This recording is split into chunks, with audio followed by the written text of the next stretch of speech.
আসসালামু আলাইকুম ওয়া রাহমাতুল্লাহ। যারা পবিত্র কুরআনুল হাকিম পড়তে পারেন কিন্তু পড়া সহি শুদ্ধ হচ্ছে না, তাদের জন্য আজকের এই ভিডিওটি অনেক গুরুত্বপূর্ণ। আজকের এই ভিডিওটি আপনি দেখেন তাহলে অবশ্যই আপনি দ্রুত সহি শুদ্ধভাবে কুরআনুল হাকিম রিডিং করা শিখতে পারবেন। আজকে আমরা সূরাতুল ওয়াকিয়ার দ্বিতীয় নাম্বার পর্ব নিয়ে আলোচনা করব। যারা আমার পূর্বে সেই পর্বটি দেখেন নাই, আমি ডেসক্রিপশনে লিংক দিয়ে দিছি, আপনি সেখান থেকে গিয়ে দেখে আসুন। তো চলুন আমরা ভিডিওটি শুরু করি। তার আগে ছোট্ট একটি রিকোয়েস্ট করব, আমার এই চ্যানেলটি সাবস্ক্রাইব করুন। বিসমিল্লাহির রহমানির রহিম। ইয়াতুফু আলাইহিম উইলদানুম মুখাল্লাদুন।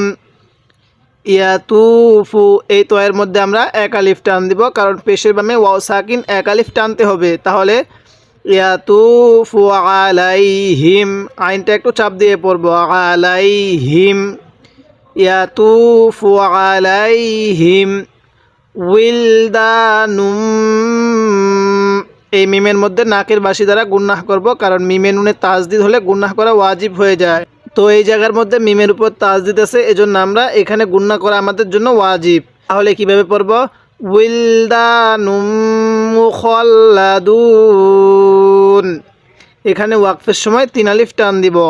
অনেকে আমরা এই ওয়াকফের নিয়মগুলো পারি না। যদি আজকের এই ভিডিওটি আপনি শেষ অবধি মনোযোগ সহকারে দেখেন তাহলে অবশ্যই আমি আপনাকে এই ওয়াকফের নিয়মগুলো শিখিয়ে দিব। তাই ভিডিওটি শেষ অবধি মনোযোগ সহকারে দেখতে থাকুন। তাহলে ইয়াতুফু আলাইহিম উইলদানুম মুখাল্লাদুন বিআকওয়াবিউ, এ বা লাগবে এই ওয়াওয়ের সাথে, এক জবরকে এখানে বাদ দিব।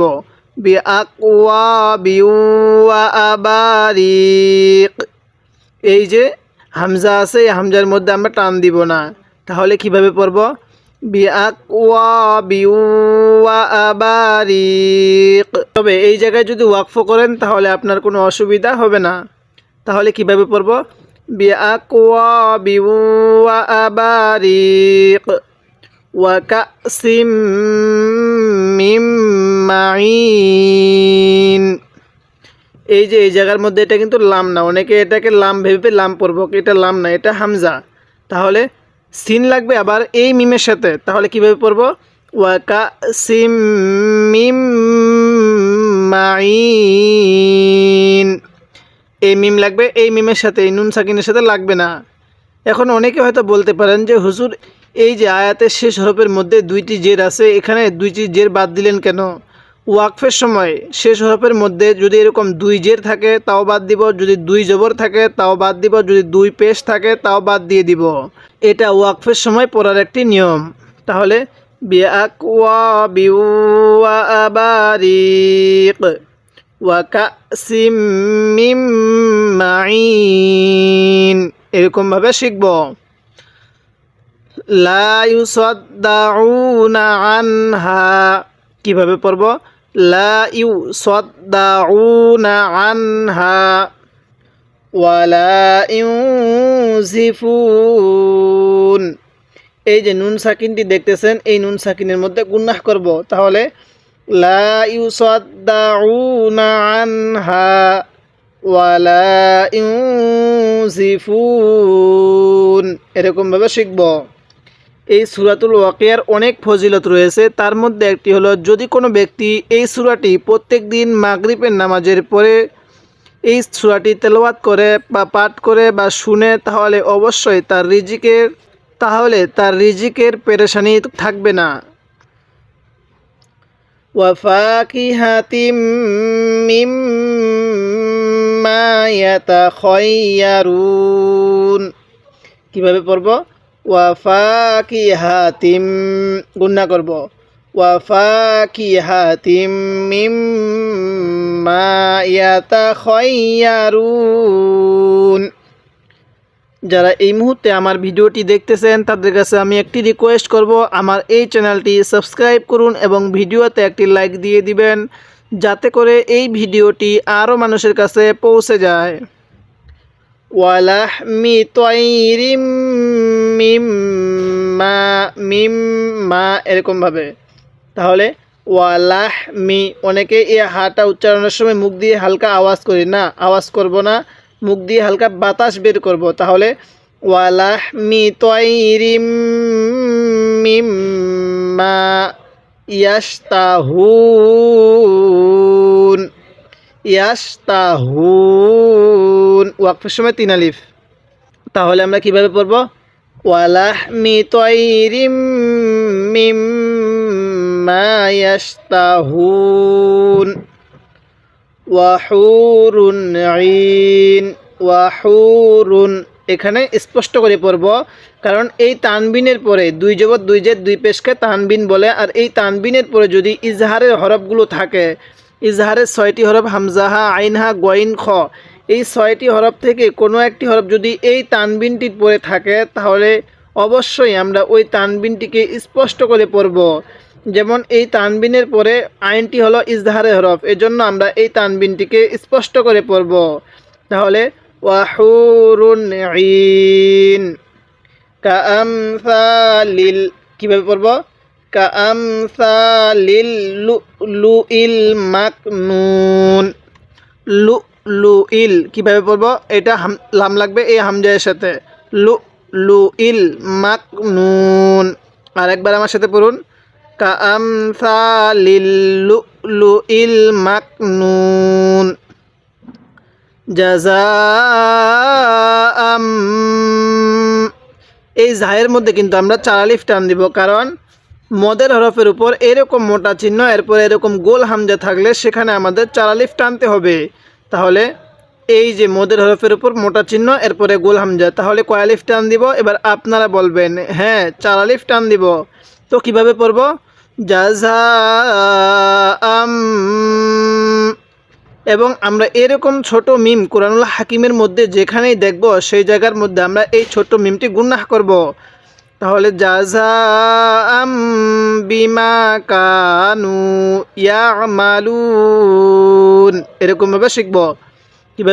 কিভাবে পড়ব? জাযাআম বিমা কানু ইয়ামালুন, এরকমভাবে শিখব। লা ইয়াসমাউনা ফিহা, কিভাবে পড়ব? লা ইয়াসমাউনা ফিহা লাগওয়াও ওয়ালা তাসিমা। এটা কিন্তু হামজা, অনেকেই এরকম লাম পড়ে থাকি না, এটা হামজা। তাহলে লা ইয়াসমাউনা ফিহা, হাটা উচ্চারণের সময় মুখ দিয়ে হালকা আওয়াজ করব। তাহলে লা ইয়াসমাউনা ফিহা লাগওয়াও ওয়ালা তাসিমা। এই যে ওয়াকফ একটি দেখতেছেন, এই ওয়াকফের সময় আমরা একটা জিনিস খেয়াল রাখবো, 2 জবরের পরে খালি আলিফ থাকলে, 2 জবরের পরে খালি আলিফ থাকলে ওই জায়গার মধ্যে আমরা 1 জবরকে বাদ দিয়ে আরেক জবরে 1 আলিফ টানতে হবে। এই নিয়মটি অনেকেই জানে না, যার কারণে আমি খুব সহজে বলে দিলাম। 2 জবরের পরে এই যে একটি খালি আলিফ থাকলে ওই জায়গার মধ্যে 1 জবরকে বাদ দিয়ে আরেক জবরে 1 আলিফ টানতে হবে। তাহলে লা ইয়াসমাউনা ফিহা লাগওয়াও, ওয়াও লাগবে এই ওয়াওয়ের সাথে, লাগওয়াও। অনেকে হয়তো বলতে পারেন, হুজুর এই যে উপরে 2 জবর আছে, এই 2 জবর কি করব? এরকম সিচুয়েশনের সময় আমরা এই 2 জবর থেকে 1 জবরকে বাদ দিয়ে দিব। লাগওয়াও ওয়ালা তাসিমা, এরকমভাবে শিখব। ইল্লা কিলাং, এই যে তানবিনের পরে ইকফার হরফ, এই জন্য আমরা এই তানবিনটি গুনাহ করব। যারা ইকফার হরফ চিনেন না, আমি ডেসক্রিপশনে নুরানি কায়দা কোর্সের লিঙ্কটি দিয়ে দিছি, আপনি সেখান থেকে গিয়ে সিরিয়াল মতে দেখে আসুন। ইল্লা কিলাং সালামান সালামা, এই ওয়াকফের সময় 1 আলিফ টান দিব। যদি এই ওয়াকফের নিয়মটি আপনি মাত্র একটি জায়গায় শিখতে পারেন, তাহলে অবশ্যই আপনি পুরো কোরআনুল হাকিমের মধ্যে এই ওয়াকফের নিয়মটি সহিভাবে আদায় করতে পারবেন। তাহলে ইল্লা কিলাং সালামান সালামা ওয়া আসহাবুল ইয়ামিন, কিভাবে পড়ব? ওয়া আসহাবুল ইয়ামিন, মা আসহাবুল ইয়ামিন। আমি কিন্তু এই জায়গার মধ্যে ওয়াকফ করছি। যদি আপনারা কেউ ওয়াকফ না করেন, মিলিয়ে পড়তে চান, হ্যাঁ মিলিয়ে পড়তে পারবেন। তাহলে ওয়া আসহাবুল ইয়ামিন, মা আসহাবুল ইয়ামিন, এরকমভাবে শিখব। ফি সিদরিম, ফি সিদরিম, এই সিন লাগবে, দালের সাথে একটু ধাক্কা হবে কারণ দালটি কলকলার হরফ। ফি সিদরিম মাখদুদ, ফি সিদরিম মাখদুদ, ওয়াকফের সময় 3 আলিফ। ওয়া তালহিম মাদুদ, ওয়া তালহিম, ওয়া তালহিম না, অনেকেই তোয়ালাম জবর তাল পড়ি না, এরকম পড়বো না, তোয়ালাম জবর তল। ওয়া তালহিম মাদুদ, ওয়া যিল্লিম মামদুদ, ওয়া যিল্লিম, জালটা নরম করে, ওয়া যিল্লিম মামদুদ। আরেকবার আমার সাথে পড়ুন, ওয়া যিল্লিম, গুণনা করব, মিমের নুনে তাজদিদ, গুণনা করা কি হবে? ওয়াজিব। আমরা আগে নিয়মটি শিখছি। ওয়া যিল্লিম মামদুদ, এরকমভাবে শিখব। যদি এরকমভাবে নিয়মগুলো ফলো করে আপনি কুরআনুল হাকিম শিখতে চান, তাহলে আমার এই চ্যানেলটি সাবস্ক্রাইব করুন। আর যদি এরকমভাবে শিখতে পারেন, তাহলে অবশ্যই আপনি দ্রুত সহি শুদ্ধভাবে কুরআনুল হাকিম রিডিং পড়া শিখতে পারবেন। আজকে আমরা এই সূরাতুল ওয়াকিয়ার 30 নং আয়াত পর্যন্ত আলোচনা করলাম। পরবর্তী পর্বের মধ্যে আমি 30 নং আয়াতের পর থেকে আলোচনা করব। তাই আমার প্রত্যেকটি পর্ব আপনি নিয়মিত দেখবেন, তাহলে এই ফজিলতপূর্ণ সূরাটি আপনি দ্রুত সহি শুদ্ধভাবে শিখতে পারবেন।